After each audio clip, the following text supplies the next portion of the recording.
В первом чтении принят законопроект об едином социальном налоге, который предусматривает установление единого налога вместо действующей системы взимания обязательных социальных платежей в доходы 5 государственных внебюджетных фондов. Это позволит уменьшить налоговую нагрузку и стимулировать деловую активность за счет снижения ставки налога с фонда заработной платы с нынешних 20% до 18% и упростит налоговое администрирование и налоговую отчетность.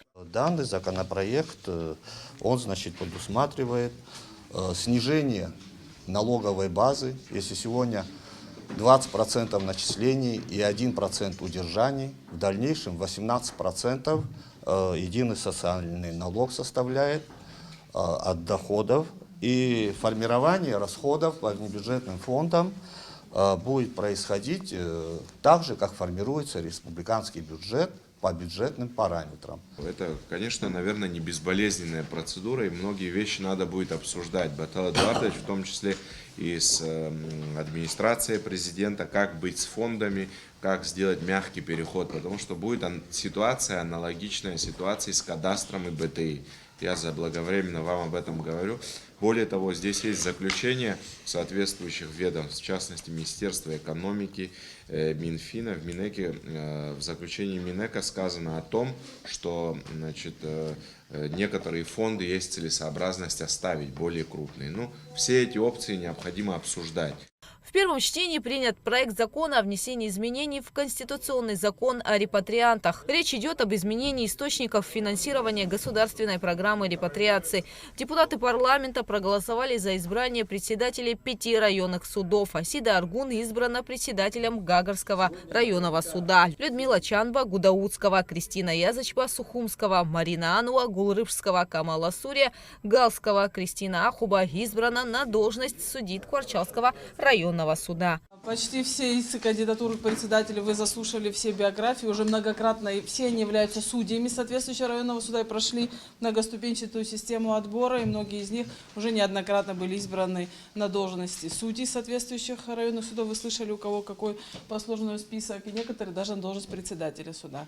Представление кандидатуры председателей районных судов относится к компетенции президента и уже принятие решения окончательно к парламенту. Депутаты ратифицировали протокол о внесении изменений в соглашение между Республикой Абхазия и Российской Федерацией о содействии реализации государственной программы социально-экономического развития на 2022-2025 годы. Как мы знаем, в 2024 году были определенные ограничения в части оказания финансовой помощи со стороны Российской Федерации, ввиду чего мы не смогли произвести индексацию, достигнуть тех целевых значений, которые у нас были запланированы по основным категориям работников, это в сфере здравоохранения, образования, культуры, науки и спорта, ввиду чего эти изменения, индексацию мы планируем произвести в рамках текущего финансового года в тех показателях, в которых они были утверждены на 2024 год, ввиду чего мы и предлагаем эти изменения, чтобы в этом объеме утвердить целевые значения на текущий финансовый год.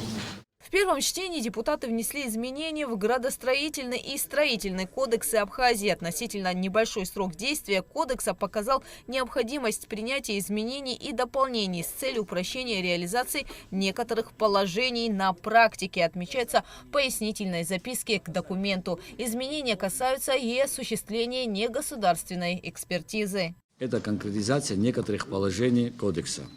Так, например, мы дополняем статью 22 полномочий местного органа государственного управления, несмотря на то, что положения, которые мы дополняем, регламентированы уже в других главах кодекса, данного кодекса, таких как глава 14, статья 102, глава 17, статья 106, глава 117, 108, то есть статья 107 и 108 в главах 18 главе.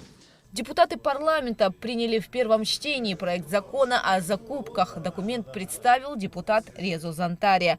Проект предусматривает два вида государственных закупок – конкурентную и неконкурентную. Каждый из этих видов госзакупок и их порядок проведения регламентирован в соответствующих статьях проекта данного закона. В целях обеспечения прозрачности государственных закупок проект предусматривает создание электронной площадки проведения государственных закупок, куда открыть доступ всем заинтересованным сторонам государственных закупок. Законом предусматривается обязательное требование, предъявляемое к порядку размещения информации о проведении государственных закупок. В первом чтении внесены изменения в проект закона о порядке рассмотрения обращений граждан Республики Абхазия. Законопроект предусматривает расширение субъектного состава заявителей и включение в него юридических лиц. В настоящее время данное право юрлиц не регламентируется ни одним законом. Считаем, что расширение состава включения юридических лиц послужит действием, механизмом оказания содействия в реализации прав законных интересов юридических лиц.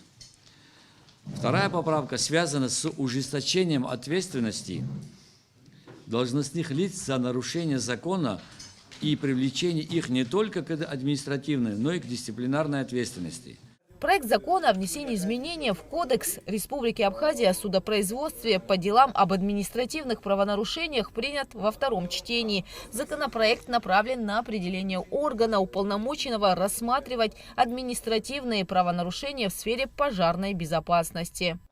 Вот этот вопрос данной поправки подлежит изменению и дает возможность возбуждения уголовного дела по административным правонарушениям Министерству по чрезвычайным ситуациям. Депутаты парламента внесли изменения в закон о введении в обращение на территории Абхазии памятных и инвестиционных монет и банкнот. Во втором окончательном чтении теперь абсары можно будет свободно обменивать на рубли в банках Абхазии.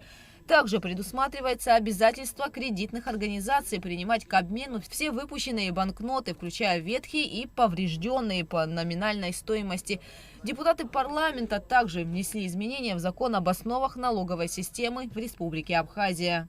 Суть законопроекта заключается в том, что он предусматривает уменьшение действующего размера пени в случае задержки уплаты налоговых платежей в бюджет и бюджетной системы Республики Абхазия с 0,3% неуплачиваемой суммы налога за каждый день просрочки платежа до 0,1%. Но законопроект был инициирован уполномоченным органом, мы получили его из администрации президента. Считаем, комитет единогласно рекомендовал, считаем, что это тоже идет в череду тех послаблений, да, вот, налоговых с 0,3 до 0,1. Это в 3 раза мы уменьшаем пеню за день просрочки. Рассмотрен, но в результате голосования не был принят законопроект о государственной поддержке инвестиционной деятельности инвестора. Гугуца Вардания, Инал Гвинджи, Абхазское телевидение.